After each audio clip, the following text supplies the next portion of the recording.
Nobody saw this coming. For years, many believed that Clive Davis was one of the powerful figures operating behind the scenes of Diddy's empire, but now shocking new developments suggest there may have been serious tension between the two. Clive A before he newly died. leaked Hey, I really don't know what's going on with you, but I just want to just give you a heads up that I'm about to really disappear on you. You feel me? I'm not gonna be playing these games with you at all, at all. So I don't know. You think you silent treating me, and you think I'm gonna be nah. You'll have a rude awakening. You'll just have silence. Nah, it ain't never gonna work like that over here. You know what I'm saying? I was trying not to leave this message, but you have left me no choice. This This completely changes changed. everything.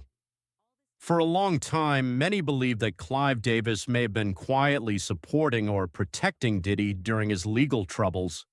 But according to this newly leaked voicemail, that may not have been the case at all. The message appears to suggest that Clive had completely distanced himself from Diddy and the controversy Two word surrounding to him. each other. So I have to ask you, what was your favorite memory working with Diddy? You know, personally, I've got to tell you, he really is a major star in this film tonight. He's a spokesman all the way through. I met him before I ever knew of him. I met him when he was 21 years old. And when we met, you know, he played me Craig Mack's Flavor in Your Ear. He played me 3 cuts from the forthcoming Notorious B.I.G. album. And we talked for hours and hours about music, and I bought into his dream. And I financed Bad Boy Records. And we had an incredible run, an incredible period. For years, years, one question has followed music executive Clive Davis whenever Diddy makes headlines. Just how close were the two men behind the scenes? When Jaguar Wright was recently asked that same question, she didn't hold back. The discussion gained new attention after Clive Davis was spotted arriving at an event shortly after Diddy's arrest. Who they Reporters were talking about. A lot of people are curious about the status of P. Diddy. Status of what? P. Diddy. Diddy. I can't read the status of puppet. What do you make of that situation? His Answers. response, or lack of one, immediately sparked speculation. Was Clive Davis genuinely confused? Was it simply a result of his age? Or was he deliberately trying to distance himself from a figure whose name has become surrounded by controversy? Criminal in the industry. I have to ask you, you mentioned Clive Davis. They just showed him recently walking into somewhere and they asked him about Diddy and he said who? Is that old age or does he not, they're not in the same world? Or they're in the same world, but they're not cohorts? He's definitely been his ex. Oh, okay. I would call that the same world. Okay. Pretty And for intertwined. him to say Diddy who is his way of saying, I'm not talking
before she was sacrificed.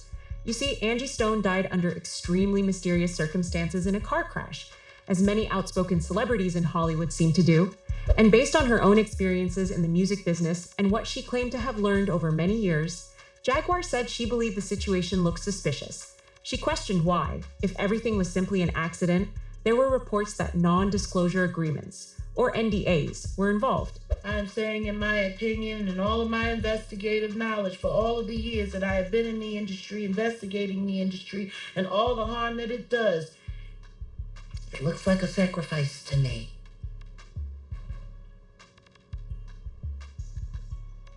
It looks like a sacrifice to me.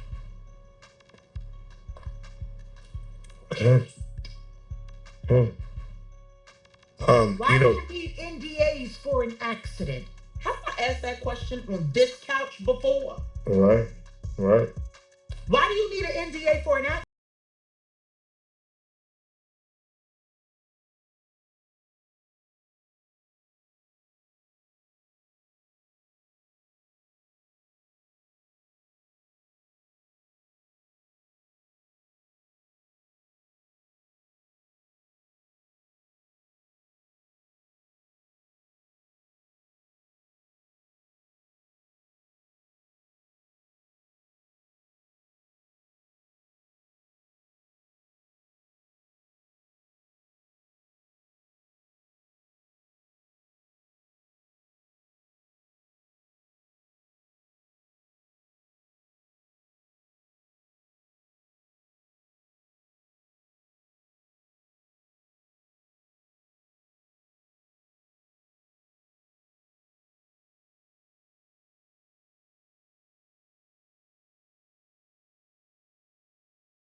Interestingly enough, this interview was recorded not long before Phyllis Hyman passed away.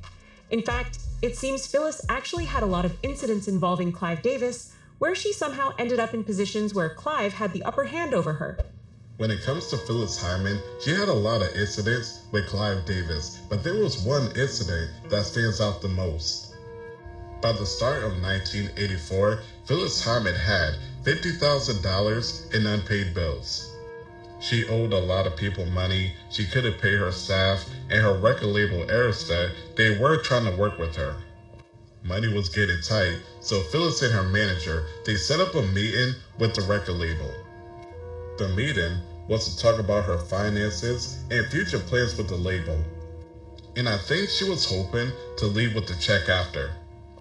But they would shut that down fast, as Phyllis would find out she owes the label $429,000. Also around this time, Clive is locked in on Whitney Houston, who he sees as his next big star. And even after finding out that she owes money, she still tried to make it work with the label. So they have another meeting after that one, and this time around, Phyllis is going in with a clear mind and a clean slate. She wants to make everything right with Clive Davis. The meeting goes great, and from what Clive told her, he wanted to work things out with her. Once she leaves, she gets dropped from the label that same day. Even though he told her he wanted to work things out and wanted to keep working with her.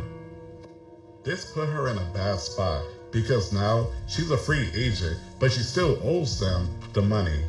And heartbreakingly enough, Phyllis would eventually die under mysterious circumstances, allegedly while still owing Clive Davis money. When Phyllis Hyman died from an overdose back in 1995, it broke everybody's heart. But what a lot of people don't know is that when she was found that day, she was still alive.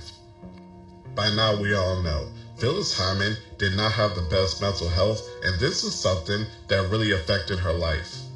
She believed that she wasn't good enough, and she struggled with bipolar disorder. And even with all of that, I don't think nobody expected for her to take her own life. And I think when we talk about her death, we always make it seem like she was already gone when she was found. But truth is, she was still alive. On June 30th, 1995, Phyllis Hyman was found in her New York apartment. Her friends, they went over to her place as they were gonna go with her to the Apollo Theater. So they were in the lobby waiting for her, and she never showed up. So they went up to her apartment and they found a sign on the door that said she was taking a nap. They knew something was wrong, so they started talking to each other, and that's when they make a game plan to break down her door. So when they break down her door, they find her in her bed with a bathing suit and a robe on. She had a sleeping mask on too to cover her eyes, and that just tells you just how far gone she was from this world already. And they find her note right below her hand, and when they were reading it, they could tell that the handwriting, it was a little shaky. As she was writing the letter, the started to kick in. At first when they find her, they're looking for a pulse and they can't find one, so they run downstairs to the lobby where her other friends are at. They grab her other friend because she was in the medical field. She runs upstairs and she finds a weak pulse on Phyllis. They call EMTs and they rush her to the hospital where she was pronounced dead 90 minutes later. Phyllis Hyman was such a good person, and it's so sad to see how things ended for her. This is why Diddy threatening to expose Clive Davis is such a big deal. It's student turning on master. Jaguar has repeatedly claimed that Diddy didn't create his own playbook. Instead, she believes he learned everything from Clive Davis. In her view, the methods people now accuse Diddy of using were already part of a system that had existed in the music business for decades. One of Jaguar's biggest claims centers around Whitney Houston. According to Jaguar, Whitney had started realizing that large amounts of money were missing from her earnings. Jaguar claimed Whitney was preparing to leave Clive Davis's record label after discovering she wasn't being paid what she believed she had earned. Clive Davis had something to do with Whitney Houston's unaliving because she was getting ready to leave Clive Davis's record label because she realized she was missing a whole bunch of money. And a lot of people thought it was terrible when Clive Davis continued to party even though Whitney Houston had just died in the same hotel.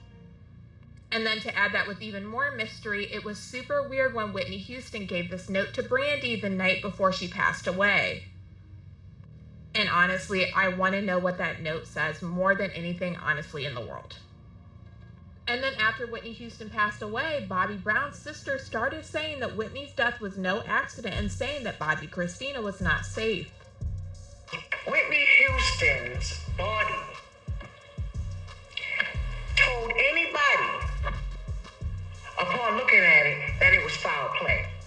Okay, don't get it twisted. No, Whitney Houston, I counted at least 10 gashes in her chest alone. She had marks up and down her legs. Her fingernails were. Her face was out. It was blown up. Yes, as if somebody was punching her in the face. Whitney Houston fought for her life. Jaguar Wright claimed that this happened to Whitney Houston because she was trying to leave Clive Davis. And then she said the same thing happened to Bobby Christina because Bobby Christina inherited Whitney Houston's estate.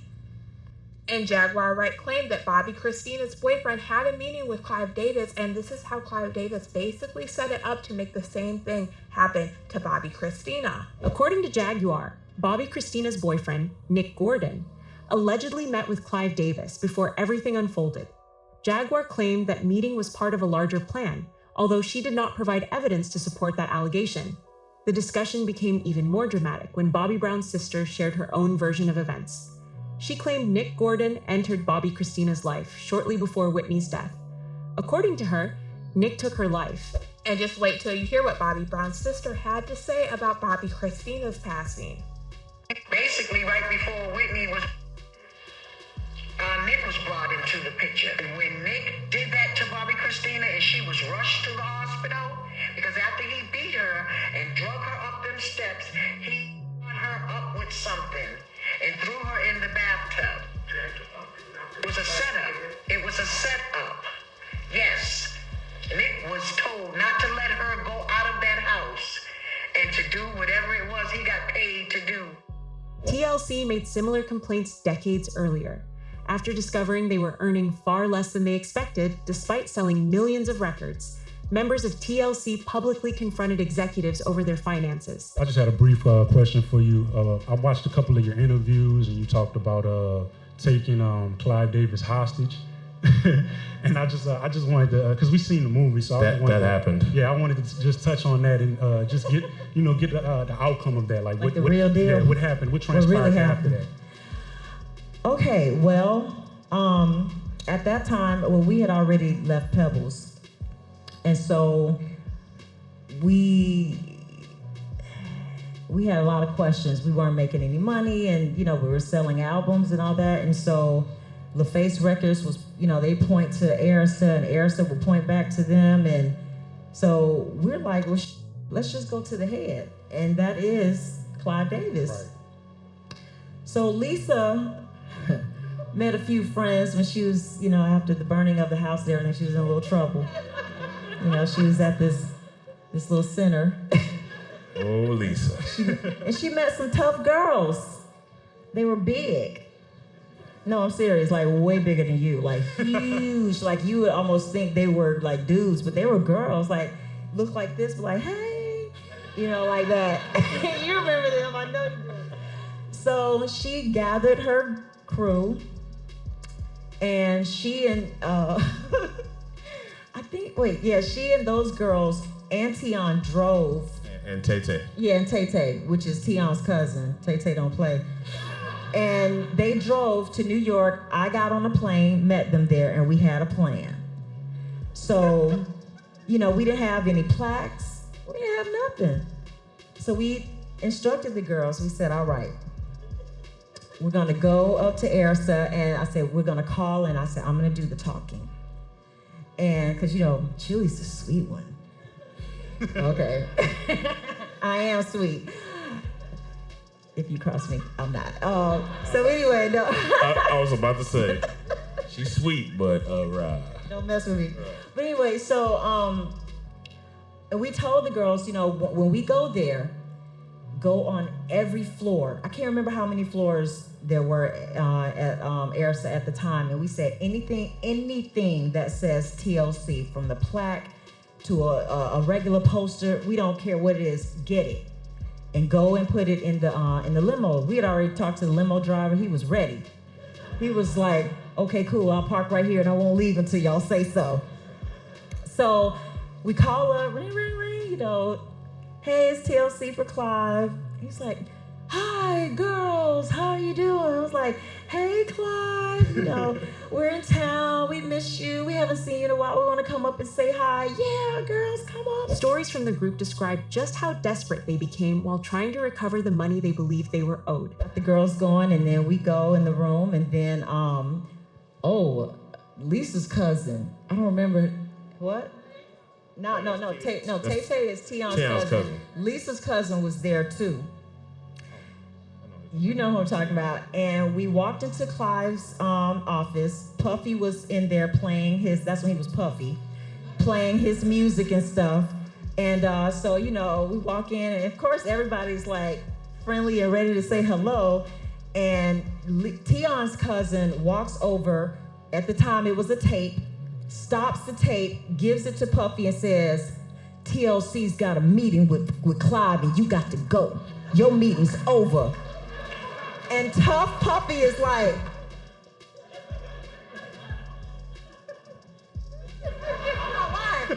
he didn't put up a fuss or nothing, but he was confused, of course. And so. And what's funny is he told me the exact same story from him. His perspective is the funniest.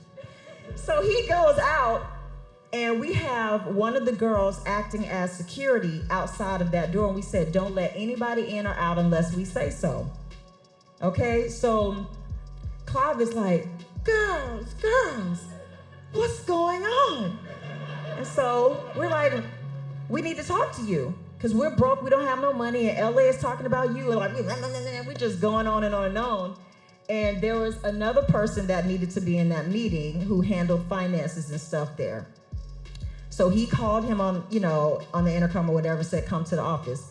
Then the guy calls back, he's like, those ladies or bodyguards won't let me in. So, and mind you, somebody's already called the NYPD, because the other girls are like going all around taking plaques down and everything. And so, of course, you know, can you imagine like working? You're like, wait a minute, what's happening right now? Are we getting robbed? Like, you know, and so, after that, you know, the other gentleman comes in and I start talking, and then I get all emotional because I'm mad, I'm crying, and so this is like for real. And we said, you know, it's not fair. We're selling all these records and we don't have anything to show for it. Like, this is not right. Some people have also connected that pattern to Biggie Smalls. According to long-running rumors, Biggie was considering leaving Bad Boy Records before his death. That, of course, naturally begs the question, why did everyone who tried to leave or expose Clive Davis get silenced? Either they died, or they were, in Diddy's case, apparently put behind bars. Is there a chance Clive was the one who snitched on Diddy before Diddy could snitch on him? Let us know in the comments below.